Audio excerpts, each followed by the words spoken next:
दोस्तों, हमारी ज़िंदगी में कई ऐसे पल आते हैं जब हमें परेशानियों का सामना करना पड़ता है। कई लोग तो जीवन में संघर्ष कर आगे निकल जाते हैं और कई लोग अपने हालातों से हार मानकर खुद की ज़िंदगी के हवाले कर देते हैं। ऐसे में हमारी ज़िंदगी और हमारा खुद का कोई वजूद नहीं रहता। दुनिया उसी को सलाम करती है जो अपने कलाम खुद लिखते हैं। सिर्फ इंसान ही नहीं, प्रकृति में हर प्राणी के साथ ऐसा होता है। तो चलिए बिना किसी देरी के शुरू करते हैं एक ऐसे पंछी की कहानी जिससे पूरी ज़िंदगी संघर्ष से भरी होती है। वैसे तो पूरी दुनिया में पक्षियों की 10,000 से भी ज़्यादा प्रजातियां पाई जाती हैं। सभी के वही 2 पंजे, 2 पंख और 1 गर्दन होती है। लेकिन इन्हीं में से एक ऐसा पक्षी है जिसकी एक अलग ही पहचान है, जो आसमान का सीना चीर के हज़ारों मीटर ऊपर 120 किलोमीटर प्रति घंटे की रफ्तार से उड़ता है, जो खुद के कई गुना अधिक वजन के शिकार को भी अपने पंजे पे दबोच कर उड़ जाता है, जिसे हम ईगल के नाम से जानते हैं। एक ईगल की उम्र लगभग 70 साल होती है। जब वह 40 का होता है तब एक परेशानी उसकी ज़िंदगी में मौत बनकर आती है, क्योंकि 40 की उम्र में ईगल की चोंच इतनी मुड़ जाती है कि उसे शिकार निकलने में बहुत परेशानी होती है।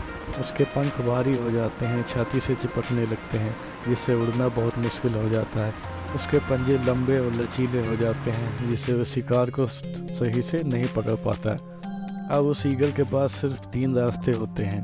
नंबर 1, या तो वो अपना शरीर त्याग दे। नंबर 2, या तो गिद्ध की तरह छोड़े हुए भोजन पर निर्भर हो जाए।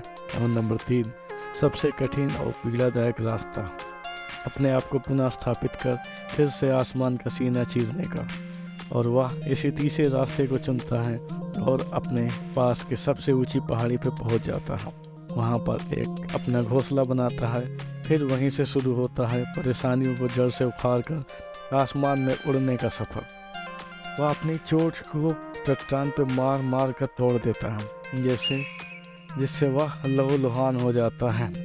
ईगल इस दौरान अनंत पीड़ा से करा रहा होता है, पर वह पीड़ा सहता है और इंतज़ार करता है नई चोंच के आने का। उसके बाद वह अपने नाखूनों को पत्थर से रगड़ रगड़ कर उन्हें भी तोड़ देता है। फिर इंतज़ार करता है नए पंजे के उगाने का। अब बारी उसके भारी पंखों की होती है। अपने नए चोंच से बाज अपने ही पंखों को नोच नोच कर जिस्म से अलग कर देता है। पीड़ा इतनी कि कोई जीव अपने प्राण त्याग दे, पर इतनी पीड़ा न सह सके। पर ईगल अपने स्वाभिमान के लिए सब सहता है और फिर इंतज़ार करता है नए पंख उगाने का। इस प्रक्रिया में उसे पूरे 5 से 6 महीने लग जाते हैं। इन 5-6 महीनों की कड़ी तपस्या के बाद एक ईगल का पुनः जन्म होता है। वह फिर तैयार हो जाता है आसमान का सीना चीर कर उड़ने के लिए। जो 3 रास्ते ईगल के पास थे, वही 3 रास्ते आपके पास होते हैं। लेकिन कुछ लोग पहले रास्ते को चुनते हैं और परेशानियों के तले दबकर सुसाइड कर लेते हैं।